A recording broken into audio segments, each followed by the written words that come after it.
All right, so I'm here with James at the Makeup Show Orlando, and I wanted to talk with him a little bit about some of the new makeup techniques that are coming back into popularity. Yes. So hit us with your wisdom. Well, I think there are so many makeup techniques that we're seeing coming back around, and I am very excited to see the return. We're seeing color return for spring. We're seeing kind of a contour disappear after the last few seasons of crazy dark lines to something that's a little bit softer, a little bit brighter. And I think we're seeing texture, and those things, I think, if I look at color, if I look at texture, and if I look at flush and complexion, I think those things are really some of my favorite ways to bring across a successful and a beautiful makeup. I'm really excited by draping. I've seen that so far that there are at least 4 different ways to do it. Yes. Draping is one of those techniques and terms that really kind of refer to a very classic blush application inspired by the work of Way Bandy, who is one of our industry icons. And it really kind of loses the shadow effect of contour and really takes blush and the combination of blush color to build shape and structure. It has a little bit of an 80s feel to it for a lot of people, but I love the return because I think clients have gotten so used to seeing that shape and structure, that contour and highlight create. But I think with blush, what we get is something that's a little bit less expected and much more flattering for most makeup wearers. Blushing in a draping manner is taking a light color of blush and a medium to dark color of blush and bringing them along the cheekbone towards the higher end of the cheekbone instead of below the cheekbone to bring out the facial structure.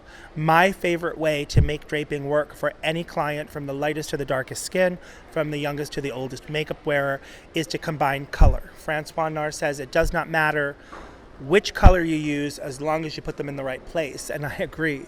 If you're using a pink or red, anything that looks like blood flushing to the surface, that's going to go closer to the apple of the cheek because that's where we're kind of creating that flush, and you're going to pull that from the apple up towards the temple.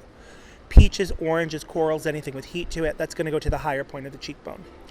There you're going to start at the temple and then bring down towards the apple of the cheek. And that combination of shape and structure and color gives you a look that is beautifully glowing.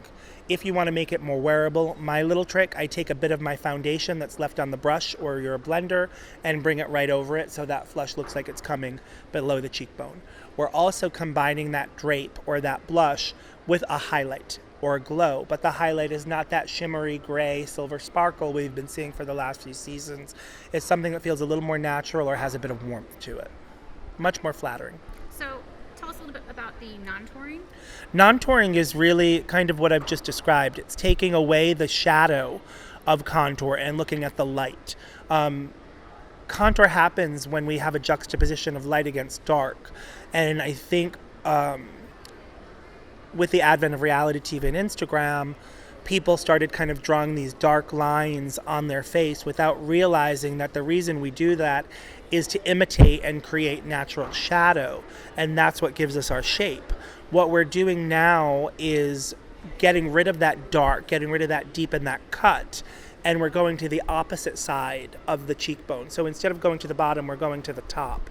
And that highlight and blush combination, which you can do as drape or you can do as just a soft hit of blush, and flush of color on the cheek, is what we're calling non-tour.